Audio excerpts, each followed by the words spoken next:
The other book I want to recommend, and then we're going to segue into the next segment, is actually going to be The Amazing Spider-Man Volume 1.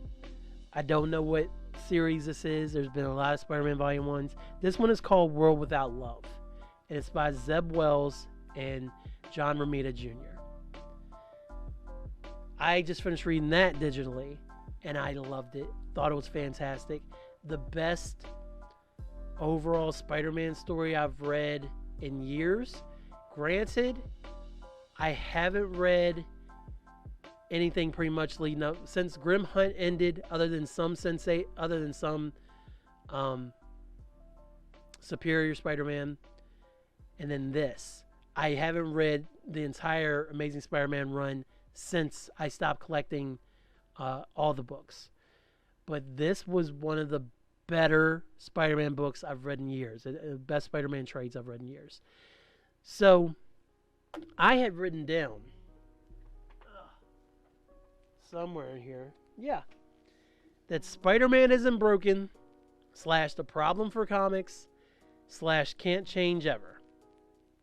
Okay, that's literally what I wrote here. Now, when I wrote that, I had read the first issue in this trade, and the first trade was cool. I'm sorry, the first issue was cool, but essentially, spoilers, something has happened to Peter since the last volume of Amazing Spider-Man, which I'm not up on. And nobody knows what it is, and nobody will talk to him. Everybody thinks he's a giant dick, essentially. Peter Parker done effed up. That's essentially what this whole issue is about.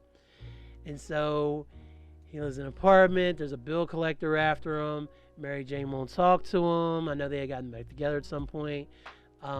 Randy Robertson's mad at him because he disappeared all this time. Aunt May's even mad at him. And Aunt May's never mad at him. And then the issue starts, and it involves Tombstone and White Rabbit and Digger, if you remember him from JMS's run back in the early 2000s. And I was like, oh, like another stinking reboot. One of the reasons I got out of comic books, and I understand why comic books have to do that, is they have to reboot themselves every so often to get sales to go up again. This is just a fact of life. They can't sit here and put out issue 593 of, I don't know, even know what all these other, maybe let's just say 793 of Batman, and then expect people to go scoop that up. Even if they say, oh, we got a new creative team, like that's not going to move the needle anymore. It has, like, they want number ones on the shelf in order to get more people to buy it because it's a number one. Not necessarily for the value of the book, but because they want to sell the books. That is how comic books are. So I've never liked this trend. I think DC's doing it again right now, if I recall correctly, because I saw something about Superman having a secret identity again, and yeah, I think they're rebooting all their books again, which is crazy. I mean, they just did, because they did New 52, and then they did, the New 52 is when they relaunched the whole line, but then they did Rebirth, which kind of brought things kind of back to where it was before, and I guess they were going off of the Rebirth side. I'm so out of comics, man. But comic book companies, Marvel and DC mainly, have to keep relaunching their characters in order to keep sales up. I get it. But my complaint was, why can't Peter Parker be happy, man? Like, why can't Peter be happy? Let me rap to you real quick, okay? When I first started reading Spider-Man, which is in the early 90s, he was married to a supermodel, Mary Jane Watson Parker. He had a job at the Daily Bugle. He was taking classes at Empire State University so he could finish his degree. His Aunt May was fine, didn't know his secret identity. No, not a lot of people knew his secret identity besides the Fantastic Four and Daredevil and Mary Jane.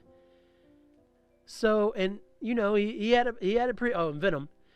He had a pretty decent life. Like, yeah, he had to fight superhero or supervillains and stuff, but everything was going so smooth for Peter. And then when they shook up the status quo, they brought back his parents, which was the first shake, And then they took his parents away. They killed off his best friend, Harry Osborn. I did read the issue recently where they killed Harry again because he came back during Brand New Day. Pretty fantastic stuff. Pretty fantastic. Kudos to whoever wrote that book. I'm not going to look it up. But, you know, they brought back his parents, took his parents away, killed Harry.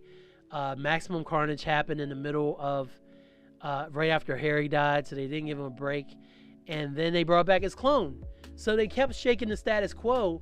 But you know what? Even after the Clone Saga was said and done, even by 97, after 94, 95, 96, after 4 long years, when they finally ended the Clone Saga, hell, it might have been 98. The status quo was, he's married to Mary Jane Watson Parker. He works at the Daily Bugle. He's going to school at the Empire State University when he feels like it. And his life is pretty good. That was the status quo. And then John Byrne came around. And they relaunched the Spider books for the first time in history. And they did chapter 1. And what did John Byrne do within the first 10 issues, I want to say, of his run on Amazing Spider-Man? Blew Mary Jane up in a plane. Supposedly. It's okay. She got better. And also, Peter was dirt poor. And he was struggling again and all these things. And I was not happy about it. I wasn't collecting regularly then anyway, but from what I was reading, I was like, I don't want to see Peter struggle like this. So when JMS came on the book, and then Peter got a new start as a science teacher and had his first job since the Daily Bugle, that was cool. And then JMS reconnected him and Mary Jane, and they were still married, and then they got back together, and then they were together for the rest of his run until Quesada came and ruined everything.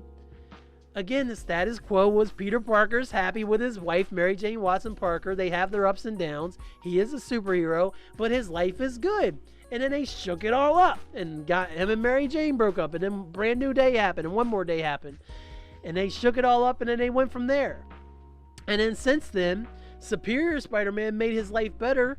He set Peter up for all these new opportunities where he actually owned his own business, and he had money, and he was doing well, and he was using his brains, and he was a better Spider-Man than him in almost every way other than facing Norman Osborn. But then they took all that away from him again. And now Zeb Wells has done it again. Again, I don't know where everything ended before. I think Zeb Wells was right before. Maybe it was Nick Spencer, but I don't understand why when people take over a Spider-Man book. Now, I understand you got to kind of right to the story because you're not doing an outright reboot. But I just don't understand why they need him to be this miserable kid. I understand that y'all fell in love with Peter Parker when he was a 16, 15-year-old kid at Midtown High, got bit by a spider. He was this nerdy loser. He had to sacrifice going out with girls and spending time with Betty, or even giving Liz the time of day because Liz had a crush on him because he had to be Spider-Man. It was always great power versus great responsibility and all this stuff, and that was what you love, and so that's what you want to recreate. He doesn't need that. He doesn't. What is wrong with your superhero being happy? Let the man be happy. That's all I'm saying. It doesn't have to be angst, angst, angst, angst, drama, drama, drama, drama, angst, angst, angst, angst, drama, drama, drama, drama. It doesn't have to be that. But you know what? You feel like it doesn't sell books. If you tell good stories, even if you feel like rebooting the damn things every couple years to get the sales back up, if you tell good stories, you don't have to make Peter dirt poor and begging Aunt May for wheat cakes and everybody be pissed off at him. You don't have to do that. Just let the man live his life. Tell good stories. That's why I feel like you don't have to keep doing this. And it's also because you won't let people age. We don't want Peter to be so old that he's married. Oh my God. Peter got married in like what? I mean, he got married in 87, I believe, is when they got married for real. So Peter was like in his mid-20s when he got married. What's wrong with writing a mid-20-year-old Spider-Man instead of constantly restarting him and taking away Mary Jane when they're together? Like, what does that accomplish? Other than ended up telling the same stories in different ways. Who's into that? And yes, I know there's millions of people out there who buy these comic books on a regular basis and read these comic books on a regular basis, including myself. But who wants that? Maybe it's me. I just want good stories about my favorite superhero. Why do we have to wreck his life every chance we get? And I need to write down angst drama. That was pretty good. Angst drama. Why do we have to ruin my man's life all the time? I just don't get it. I don't think it's needed. But with that said, second recommendation, World Without Love. The full trade, the full picture of Spider-Man versus Tombstone, it's really good. It tells a very good story. And they don't immediately cop to what Peter did that was so terrible that everybody's mad at him. Even Johnny Storm's mad at him. And people were trying to talk to him. He's blowing him off. Like, Peter's such a nice guy. Peter is not a nice guy.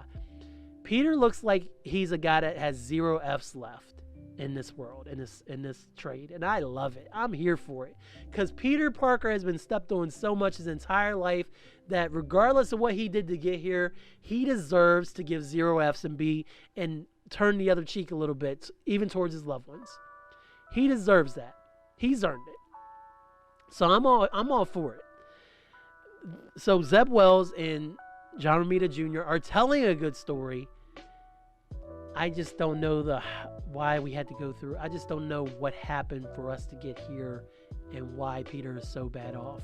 And I still don't think they revealed it yet, because I can download the second trade now. I think the third one just came out, Hobgoblin. And of course there are a few there's issues that are coming out monthly for Amazing Spider-Man. So go check that out. You can be like me, borrow it digitally, or go pick it up digitally. Or you can go into your old brick and mortar bookstore and get your copy of World Without Love, The Amazing Spider-Man #1. The Amazing Spider-Man Volume 1, World Without Love. Amazing Spider-Man World Without Love Volume 1, whatever it's called, man. Just make sure it says you don't get the wrong #1. I mean, if you end up getting #1 JMS, you're not going to be disappointed in that either. I love that book. That's when they introduced Ezekiel and Moreland and all that. But I digress.